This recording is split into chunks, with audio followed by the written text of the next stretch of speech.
Chapter 33.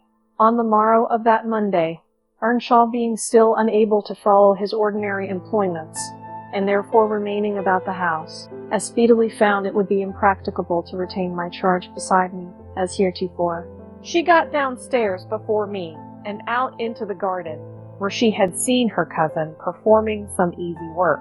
And when I went to bid them come to breakfast, I saw she had persuaded him to clear a large space of ground from currant and gooseberry bushes, and they were busy planning together an importation of plants from the Grange. I was terrified at the devastation which had been accomplished in a brief half hour. The black currant trees were the apple of Joseph's eye, and she had just fixed her choice of a flower bed in the midst of them.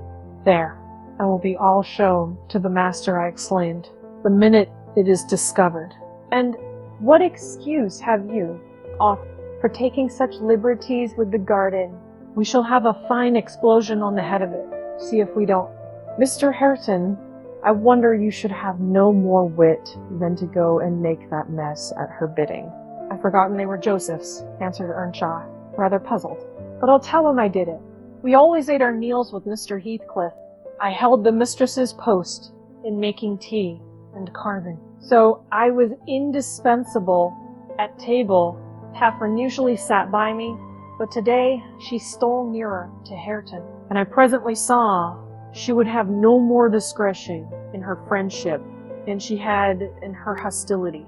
Now, mind you don't talk with and notice your cousin too much, were my whispered instructions as we entered the room. It will certainly annoy Mr. Heathcliff, and he'll be mad at you both. "I'm not going to," she answered. The minute after, she had sidled to him, and was sticking primroses in his plate of porridge. He dared not speak to her there, he dared hardly look, and yet she went on teasing, till he was twice on the point of being provoked to laugh, and frowned, and then she glanced towards the master, whose mind was occupied on other subjects than his company, as his countenance evinced, and she grew serious for an instant, scrutinizing him with deep gravity. Afterwards she turned and recommenced her nonsense. At last Hareton uttered a smothered laugh. Mr. Heathcliff started.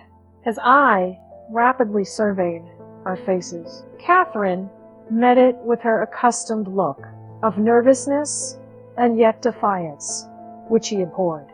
"It is well you are out of my reach," he exclaimed. "What fiend possesses you to stare back at me continually with those infernal eyes? Down with them, and don't remind me of your existence again. I thought I had cured you of laughing. It was me." Muttered, "What do you say?" demanded the master. Hareton looked at his plate and did not repeat the confession. Mr. Heathcliff looked at him a bit, and then silently resumed his breakfast and his interrupted musing. We had nearly finished, and the two young people prudently shifted wider asunder, so I anticipated no further disturbance during that sitting, when Joseph appeared at the door, revealing by his quivering lip and furious eyes that the outraged precious shrub.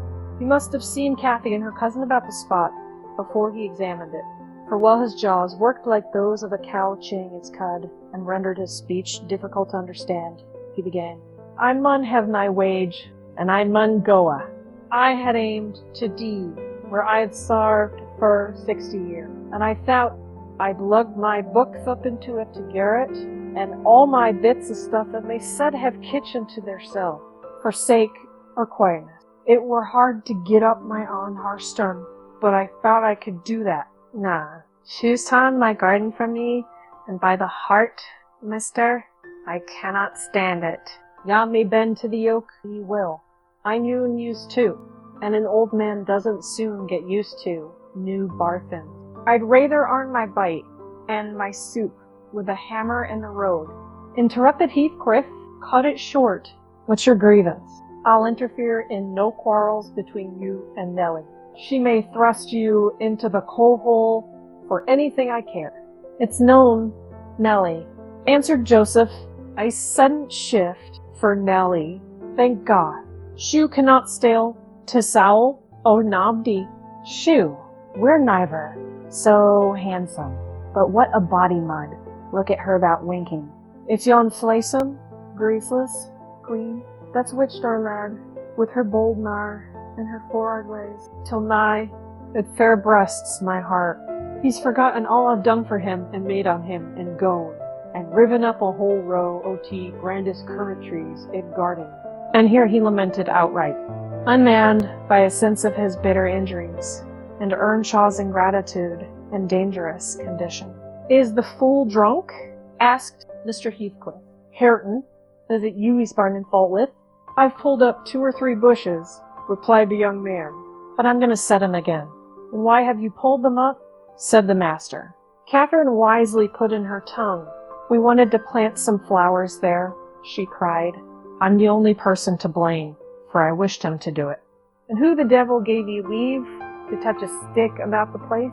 Demanded her father-in-law, much surprised. And who ordered you to obey her? He added, turning to Hareton. The latter was speechless. His cousin replied, You shouldn't grudge a few yards of earth for me to ornament, when you have taken all my land. Your land, insolent slut. You never had any, said Heathcliff. And my money, she continued, returning his angry glare, and meantime biting a piece of crust, the remnant of her breakfast. Silence, he exclaimed. Get done, and be gone. And Hareton's land, and his money, pursued the reckless thing. Hareton and I are friends now, and I shall tell him all about you. The master seemed confounded a moment. He grew pale and rose up, eyeing her all the while with an expression of mortal hate. If you strike me, Hareton will strike you, she said. You may as well sit down. If Hareton does not turn you out of the room, I'll strike him to hell. Damnable witch, dare you pretend to rouse him? Off with her. Do you hear? Fling her into the kitchen. I'll kill her, Alandine, if you let her come into my sight again. Hareton tried, under his breath, to persuade her to go. Drag her away, he cried, savagely. Are you staying to talk? And he approached to execute his own command. Not obey you, wicked man, any more, said Catherine. And he'll soon detest you as much as I do. Wished, muttered the young man, reproachfully. I will not hear you speak so. Have done. But you won't let him strike me? She cried. Something come. Then he whispered earnestly. It was too late. Heathcliff had caught hold of her. Now, you go, he said to Earnshaw. A cursed witch. This time she has provoked me when I could not bear it, and I'll make her repent it forever. He had his hand in her hair. Hareton attempted to release her locks, entreating him not to hurt her that once. Heathcliff's black eyes flashed. He seemed ready to tear Catherine in pieces, and I was just worked up to risk coming to the rescue, when of a sudden his fingers relaxed. He shifted his grasp from her head to her arm, and gazed intently. Then he drew his hand over his eyes, stood a moment to collect himself apparently, and turning anew to Catherine, said with assumed calmness, You must learn to avoid putting me in a passion, or I shall really murder you. Go with Mrs. D, and keep with her, and confine your insolence to her ears. As to Hareton Earnshaw, if I see him listen to you, I'll send him seeking his bread where he can get it. Your love will make him an outcast, and a beggar. Nellie, take her, and leave me, all of you. Leave me. I led my young lady out. She was too glad of her escape to resist. The other followed, and Mr. Heathcliff had the room to himself till dinner. I had counseled Catherine to dine upstairs, but as soon as he perceived her vacant seat, he sent me to call her.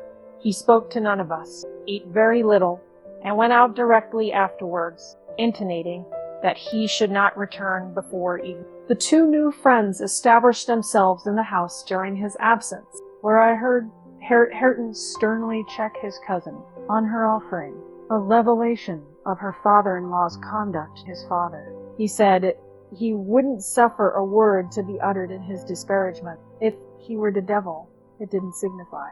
He would stand by him, and he'd rather she would abuse himself as she used to than begin on Mr. Heathcliff. Catherine was waxing cross at this, but he found means to make her hold her tongue by asking how she would like him to speak ill of her father. Then, She comprehended that Earnshaw took the master's reputation home to himself, and was attached by ties stronger than reason could break, chains forged by habit, which it would be cruel to attempt to loosen. She showed a good heart thenceforth in avoiding both complaints and expressions of antipathy concerning Heathcliff, and confessed to me her sorrow that she had endeavored to raise a bad spirit between him and Hareton. Indeed, I don't believe she has ever breathed a syllable in the latter's hearing against her oppressors since.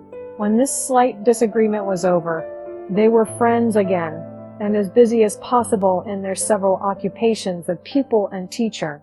I came in to sit with them after I had done my work, and I felt so soothed and comforted to watch them that I did not notice how time got on. You know, they both appeared in a measure my children. I had long been proud of one, and now I was sure the other would be a source of equal satisfaction. His honest, warm, and intelligent nature shook off rapidly the clouds of ignorance and degradation in which it had been bred, and Catherine's sincere commendations acted as a spur to his industry. His brightening mind brightened his features and added spirit and nobility to their aspect. I could hardly fancy it the same individual I had beheld on the day I discovered my little lady at Wuthering Heights after her expedition to the crags. While I admired and they labored, dusk drew on, and with it returned the master. He came upon us quite unexpectedly, entering by the front way, and had a full view of the whole three, ere we could raise our heads to glance at him. Well, I reflected, there was never a pleasanter or more harmless sight, and it will be a burning shame. The red firelight glowed on their two bonny heads, and revealed their faces animated with the eager interest of children. For though he was 23, and she 18, each had so much of novelty, feel, and look, that neither experienced nor evinced the sentiment of sober disenchantment. They lifted their eyes together to encounter Mr. Heathcliff. Perhaps you have never remarked that their eyes are precisely similar, and they are those of Catherine Earnshaw. The present Catherine has no other likeness to her, except a breadth of forehead, and a certain arch of the nostril that makes her appear rather haughty, whether she will or not. With Hareton, the resemblance is carried farther. It is singular at all times, then it was particularly striking, because his senses were alert, and his mental faculties wakened to unwonted activity. I suppose this resemblance disarmed Mr. Heathcliff. He walked to the hearth in evident agitation, but it quickly subsided as he looked at the young man, or I should say, altered its character, for it was there yet. He took the book from his hand and glanced at the open page, then returned it without any observation. Merely signing Catherine away, her companion lingered very little behind her, and I was about to depart also, that he bid me sit still. It is a poor conclusion, is it not? He observed, having brooded a while on the scene he had just witnessed, an absurd termination to my violent exertions. I get levers and mattocks to demolish the two houses, and train myself to be capable of working like Hercules, and when everything is ready and in my power, I find the will to lift a slate off either roof has vanished. My old enemies have not beaten me. Now would be the precise time to revenge myself on their representatives. I could do it, and none could hinder me. But where is the use? I don't care for striking. I can't take the trouble to raise my hand. That sounds as if I had been laboring the whole time, only to exhibit a fine trait of magnanimity. It is far from being the case. I have lost the faculty of enjoying their destruction, and I am too idle to destroy for nothing. Nellie, there is a strange change approaching. I'm in its shadow at present. I take so little interest in my daily life that I hardly remember to eat and drink. Those two who have left the room are the only objects which retain a distinct material appearance to me, and that appearance causes me pain amounting to agony. About her I won't speak, and I don't desire to think, but I earnestly wish she were invisible. Her presence invokes only maddening sensations me differently, and yet if I could do it without seeming insane, I'd never see him again. You'll perhaps think me rather inclined to become so, he added, making an effort to smile, if I try to describe the thousand forms of past associations and ideas he awakens or embodies. But you'll not talk of what I tell you, and my mind is so eternally secluded in itself, it is tempting at last to turn it out to another. 5 minutes ago, Hareton seemed a personification of my youth, not a human being. I felt to him, in such a variety of ways, that it would have been impossible to have accosted him rationally. In the first place, his startling likeness to Catherine connected him fearfully with her. That, however, which you may suppose the most potent to arrest my imagination, is actually the least, for what is not connected with her, to me, and what does not recall her. I cannot look down to this floor, but her features are shaped in the flags, in every cloud, in every tree, filling the air at night, and caught by glimpses in every object by day. I am surrounded with her image. The most ordinary faces of men and women, my own features, mock me with their resemblance. The entire world is a dreadful collection of memoranda that she did exist and that I have lost her. Well, Hareton's aspect was the ghost of my immortal love, of my wild endeavors to hold my right, my degradation, my pride, my happiness, and my anguish. But it is frenzy to repeat these thoughts to you. Only it will let you know why. With a reluctance to be always alone, his society is no benefit. Rather an aggravation of the constant torment I suffer, and it partly contributes to render me regardless how he and his cousin go on together, and give them no attention anymore. But what do you mean by a change, Mr. Heathcliff? I said, alarmed at his manner, though he was neither in danger of losing his senses, nor dying, according to my judgment. He was quite strong and healthy. And, as to his reason, from childhood, he had a delight in dwelling on dark things, and entertaining odd fancies. He might have had a monomania on the subject of his departed idol, but on every other point, his wits were as sound as mine. I shall not know that till it comes, he said. I'm only half conscious of it now. You have no feeling of illness, have you? I asked. No, Nellie, I have not, he answered. Then, you are not afraid of death? I pursued. Afraid? No, he replied. I have neither a fear, nor a presentiment, nor a hope of death. Why should I? With my hard constitution and temper mode of living, and on perilous occupations, I ought to, and probably shall, remain above ground, till there is scarcely a black hair on my head. And yet, I cannot continue in this condition. I have to remind myself to breathe, almost to remind my heart to beat. And it is like bending back a stiff spring. It is by compulsion that I do the slightest act, not prompted by one thought. And by compulsion that I notice anything alive or dead, which is not associated with one universal idea.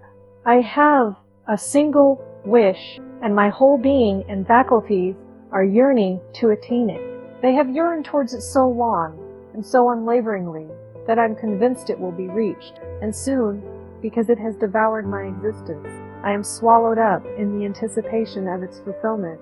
My confessions has not relieved me, but they may account for some otherwise unaccountable phases of humor, which I shall.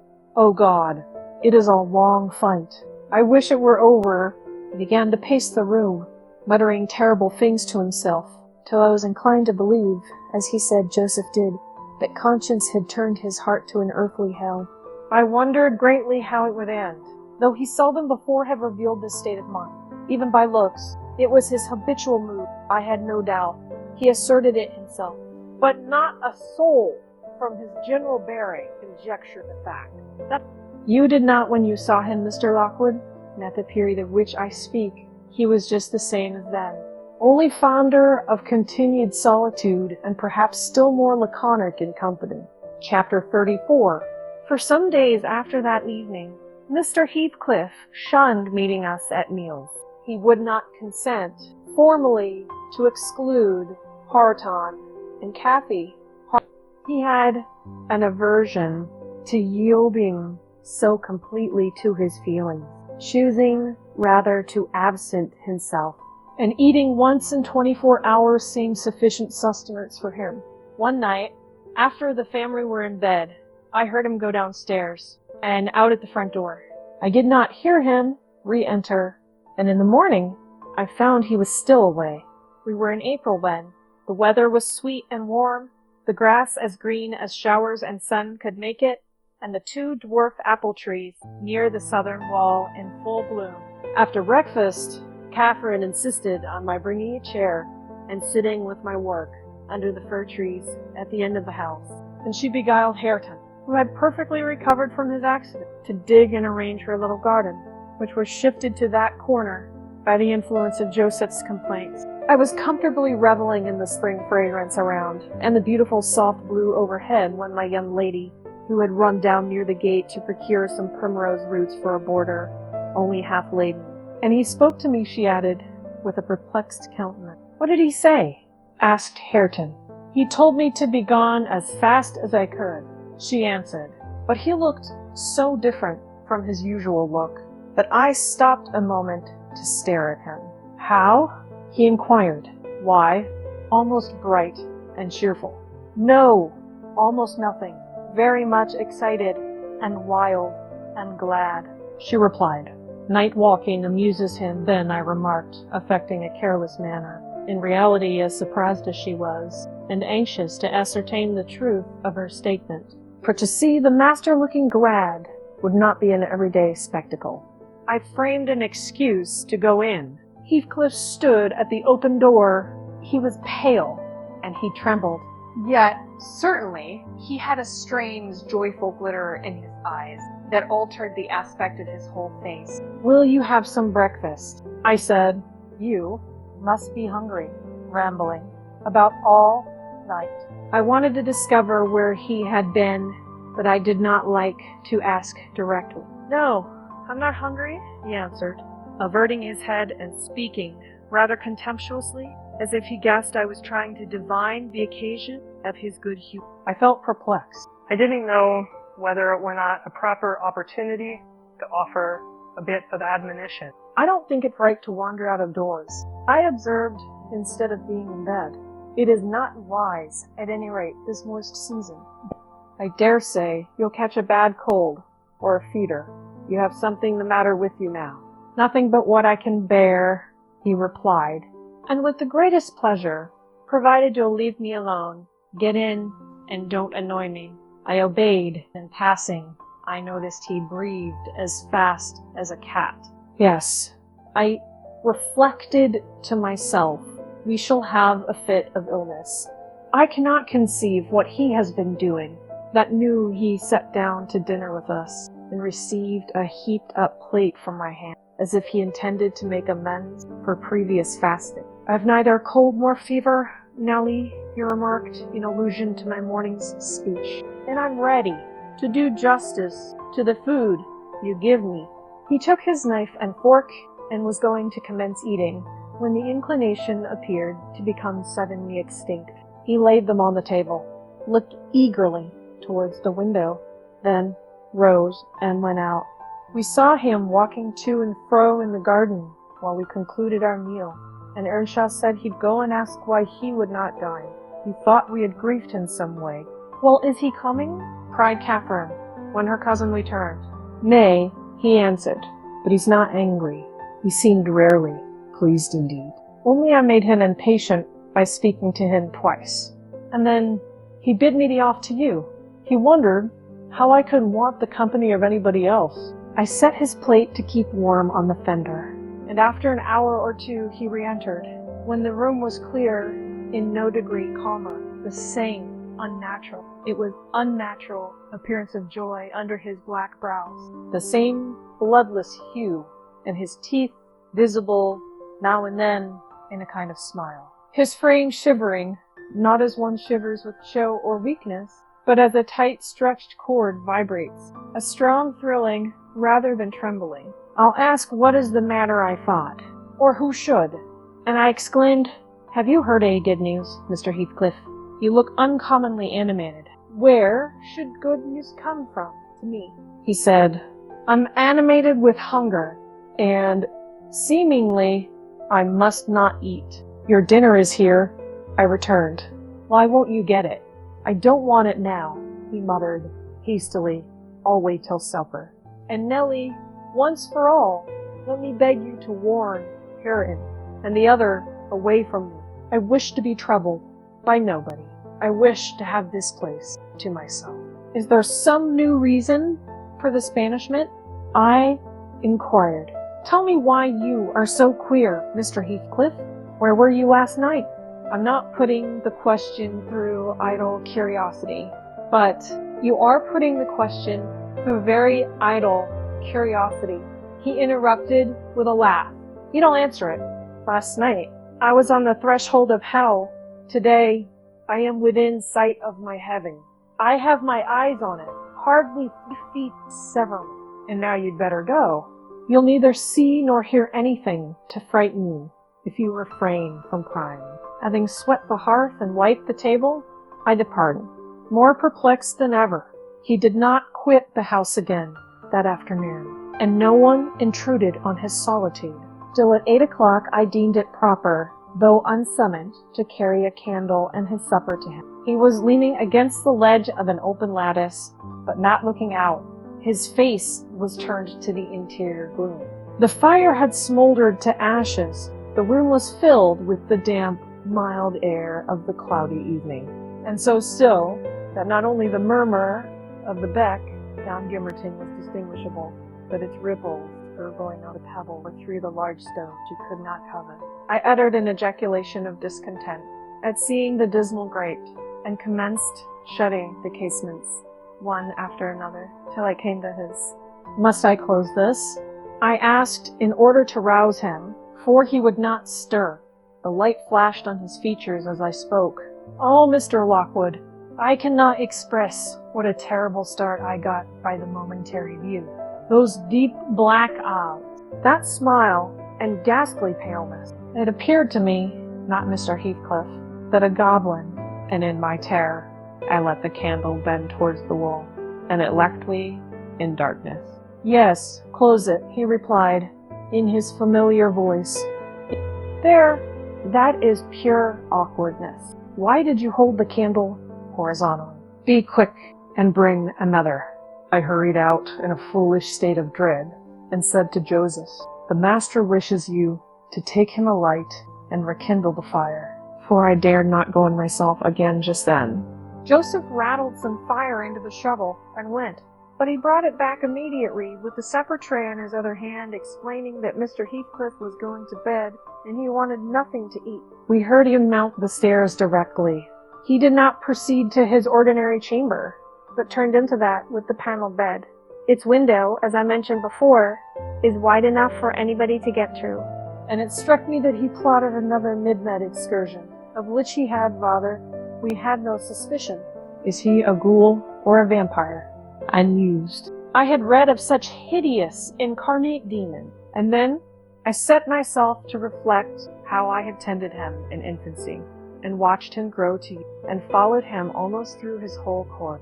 And what absurd nonsense it was to yield to that sense of horror. But where did he come from, the little dark thing, harbored by a good man to his bane, waiting, muttered superstition as I dozed into unconsciousness, and I began, half dreaming, to weary myself with imagining some fit parentage for him, and repeating my waking meditations, and tracked his existence over again, with grim variations. At last, picturing his death and funeral, of which all I can remember is being exceedingly vexed at having the task of dictating an inscription for his monument and consulting the sexton about it, and, as he had no surname, and we could not tell his age, we were obliged to content ourselves with a single word, Heathcliff. That came true. We were. If you enter the kirkyard, you'll read on his headstone only that and the date of his death. Dawn restored me to common sense. I rose and went into the garden as soon as I could see, to ascertain if there were any footmarks under his window. There were none. He stayed at home, I thought, and he'll be all right today. I prepared breakfast for the household, as was my usual custom, but told Hareton and Catherine to get theirs ere the master came down, for he lay late. They preferred taking it out of doors under the trees, and I set a little table to accommodate them. On my re-entrance, I found Mr. Heathcliff below. He and Joseph were conversing about some farming business. He gave clear minute directions concerning the matter discussed, but he spoke rapidly and turned his head continually aside, and had the same excited expression, even more exaggerated. When Joseph quitted the room, he took his seat in the place he generally chose, and I put a basin of coffee before him. He drew nearer and then rested his arms on the table, and looked at the opposite wall, as I supposed, surveying one particular portion up and down, with glittering, restless eyes, and with such eager interest that he stopped breathing during half a minute together. "Come of now," I exclaimed, pushing some bread against his hand. "Eat and drink that, while it is hot. It has been waiting near an hour." He didn't notice me, yet he smiled. I'd rather have seen him gnash his teeth and smile so. "Mr. Heathcliff, master," I cried, "don't, for God's sake, stare as if you saw an and don't, for God's sake, shout so loud," he replied. "Turn round and tell me, are we by ourselves?" "Of course," was my answer. "Of course we are." Still, I involuntarily obeyed him, as if I was not quite sure. So, with a sweep of his hand, he cleared a vacant space in front, among the breakfast things, and leant forward to gaze more. Now I perceived he was not looking at the wall, for when I regarded him along, it seemed exactly that he gazed at something within 2 yards distance. And whatever it was, it communicated apparently both pleasure and pain in exquisite extremes. At least the anguished, yet raptured, expression of his countenance suggested that idea. The fancied object was not fixed either. His eyes pursued it with unwearied diligence, and even in speaking, he never leaned away. I vainly reminded him of his protracted abstinence from food. If he stirred to touch anything in compliance with my entreaties, if he stretched his hand out to get a piece of bread, his fingers clenched before they reached it, and remained on the table, forgetful of their aim. I sat, a model of patience, trying to attract his absorbed attention from its engrossing speculation, till he grew irritable, and got up asking why I would not allow him to have his own time, his meals, and saying that on the next occasion I needn't wait. I might set the things down and go. Having uttered these words, he left the house, slowly sauntered down the garden path, and disappeared through the gate. The hours crept anxiously by. Another evening came. I did not retire to rest till late, and when I did, I could not sleep. He returned after midnight, and instead of going to bed, shut himself into the room beneath. I listened and tossed about, and finally dressed and descended. It was too irksome to lie there, harassing my brain with 100 idle misgivings. I distinguished Mr. Heathcliff's step, restlessly measuring the floor, and he frequently broke the silence by a deep inspiration, resembling a groan. He muttered detached words also. The only one I could catch was the name of Catherine, coupled with some wild term of endearment or suffering, and spoken as one would speak to a person present, low and earnest and wrong from the depth of his soul. I had not courage to walk straight into the apartment, but I desired to divert him from his reverie, and therefore fell foul of the kitchen fire, stirred it, and began to scrape the cinders. It drew him forth sooner than I expected. He opened the door immediately and said, "Nellie, come here. Is it morning? Come in with your light." "It is striking 4, I answered. "You want a candle to take upstairs? You might have lit one at this fire." "No, I don't wish to go upstairs," he said. Come in and kindle me a fire, and do anything there is to do about the room. I must blow the coals red first before I can carry any," I replied, getting a chair and a bellows. He roamed to and fro, meantime, in a state approaching distraction. His heavy sighs succeeding each other so thick as to leave no space for common breathing between. "When day breaks, I'll send for Green," he said. "I wish to make some legal inquiries of him while I can bestow a thought on those matters, and while I can act calmly. I have not written my will yet, and how to leave my property I cannot determine. I wish I could annihilate it from the face of the earth. I would not talk so, Mr. Heathcliff, I interposed. Let your will be a while. You'll be spared to repent of your many injustices yet. I never expected that your nerves would be disordered. They are, at present, marvelously so, however, and almost entirely through your own fault. The way you've passed these 3 last days might knock up a titan. You take some food and some repose. You need only look at yourself in a glass to see how you require both. Your cheeks are hollow, and your eyes bloodshot, like a person starving with hunger and going blind with loss of sleep. It is not my fault that I cannot eat or rest, he replied. I assure you it is through no settled designs. I'll do both, as soon as I possibly can. But you might as well bid a man struggling in the water rest within arm's length of the shore. I must reach it first, and then I'll rest. Oh, never mind, Mr. Green. As to repenting of my injustices, I've done no injustice, and I repent of nothing. I'm too happy, and yet I'm not happy enough. My soul's bliss kills my body, but does not satisfy itself. Happy, master? I cried. Strange happiness. If you would hear me without being angry, I might offer some advice that would make you happier. What is that? He asked. Give it. You are aware, Mr. Heathcliff, I said, that from the time you were 13 years old, you have lived a selfish, unchristian life, and probably hardly had a Bible in your hands during all that period. You must have forgotten the contents of the book, and you may not have space to search it now. Could it be hurtful to send for someone, some minister of any denomination, it does not matter which, to explain it, and show you how very far you have erred from its precepts, and how unfit you will be for its heaven unless a change takes place before you die? I'm rather obliged than angry, Nellie, he said, for you remind me of the manner in which I desire to be buried. It is to be carried to the churchyard in the evening. You and Hareton may, if you please, accompany me and mine particularly, to notice that the sexton obeys my directions concerning the 2 coffins. No minister need come, nor need anything be said over me.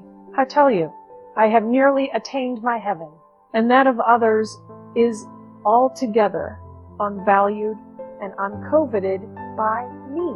And supposing you persevered in your obstinate fast, and died by that means, and they refused to bury you in the precincts of the kirk, I said shocked at his godless indifference. How would you like it? They won't do that, he replied. If they did, you must have me removed secretly. And if you neglect it, you shall prove practically that the dead are not annihilated. As soon as he heard the other members of the family stirring, he retired to his den, and I breathed freer. But in the afternoon, while Joseph and Hareton were at their work, he came into the kitchen again, and with a wild look bade me come and sit in the house. He wanted somebody with him. I declined, telling him plainly that his strange talk and manner frightened me, and I had neither the nerve nor the will to be his companion alone. I believe you think me a fiend, he said with his dismal laugh, something too horrible to live under a decent roof. Then, turning to Catherine, who was there, and who drew behind me at his approach, he added, half sneeringly, will you come, Chuck? I'll not hurt you. No. To you I've made myself worse than the devil. Well, there is one who won't shrink from my company.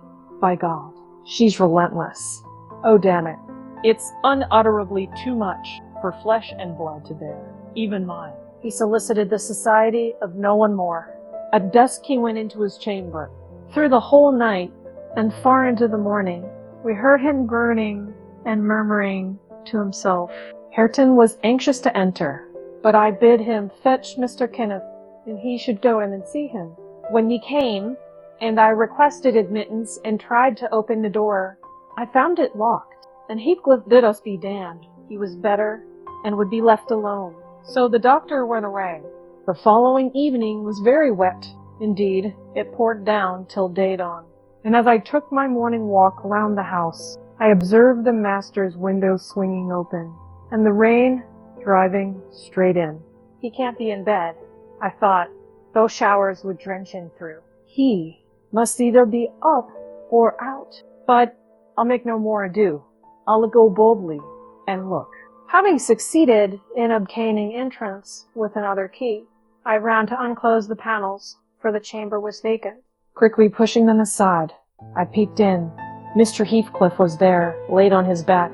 His eyes met mine, so keen and fierce. I started, and then he seemed to smile. I could not think him dead, but his face and throat were washed with rain. The bedclothes dripped, and he was perfectly still. The lattice, flapping to and fro, had grazed one hand that rested on the sill. No blood trickled from the broken skin, and when I put my fingers to it, I could doubt no more. He was dead and stark. I hasted the window. I combed his black, long hair from his forehead and tried to close his eyes, to extinguish, if possible, that frightful lifelike gaze of exultation before anyone else beheld it. They would not shut. They seemed to sneer at my attempt. And his parted lips and sharp white teeth sneered too.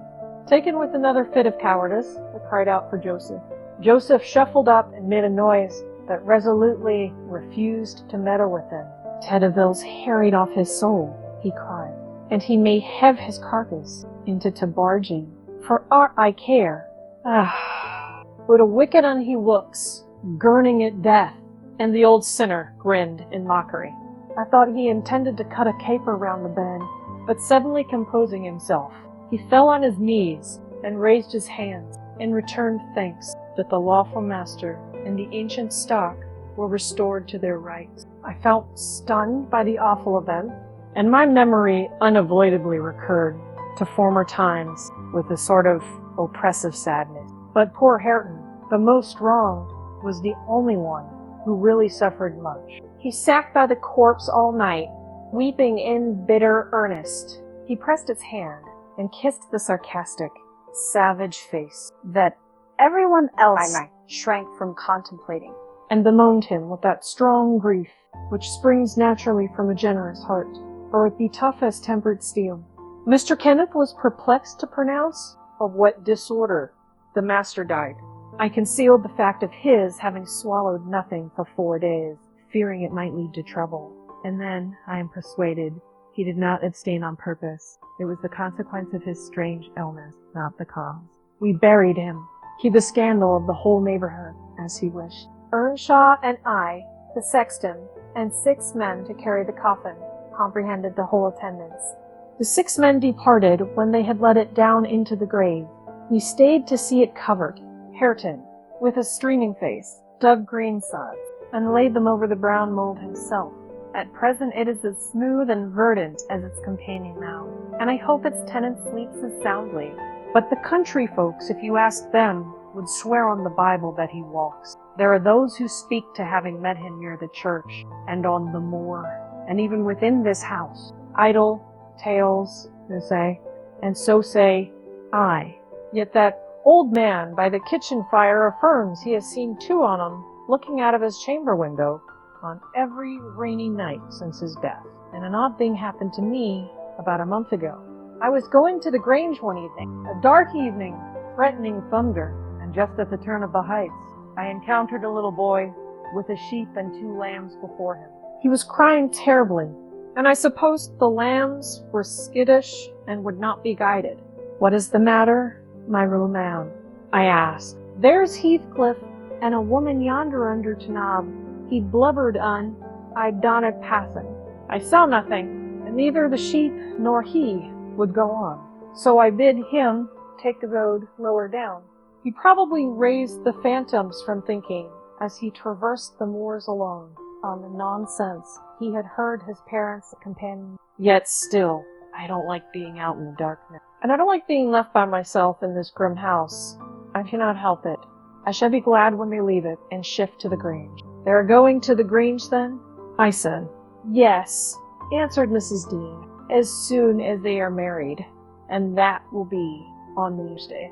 And who will live here then? Why, Joseph will take care of the house, and perhaps a lad to keep him company. They will live in the kitchen, and the rest will be shut up. For the use of such ghosts as choose to inhabit it, I observed, "No, Mr. Awkward," said Nellie, shaking her head. "I believe the dead are at peace, but it is not right to speak of them with levity." At that moment, the garden gate swung to. The ramblers were returning. "They're afraid of nothing?" I grumbled, watching their approach through the window. Together, they would brave Satan and all his legion. As they stepped onto the doorstone and halted to take a last look at the moon, or more correctly at each other by her light, I felt irresistibly impelled to escape them again. And, pressing a remembrance into the hand of Mrs. Dean, and disregarding her expostulations at my rudeness, I vanished through the kitchen as they opened the house door. And so should have confirmed Joseph in his opinion of his fellow servant's gay indiscretions, had he not fortunately recognized me for a respectable character by the sweet ring of a sovereign at his feet. My walk home was lengthened by a reversion in the direction of the curtain, when beneath its walls I perceived decay had made progress, even in 7 months. Many a window showed black gaps deprived of glass, and slates jutted off, here and there, beyond the right line of the roof, to be gradually worked off in coming autumn storms. I sought, and soon discovered, the 3 headstones on the slope next the moor, the middle one gray, and half buried in heath. Edgar Linton's only harmonized by the turf and moss, creeping up its foot. Heathcliff still bare. I lingered round them under that benign sky, watched the moths fluttering among the heath and harebells, listened to the soft wind breathing through the grass, and wondered how anyone could ever imagine unquiet slumbers for the sleepers in that quiet earth.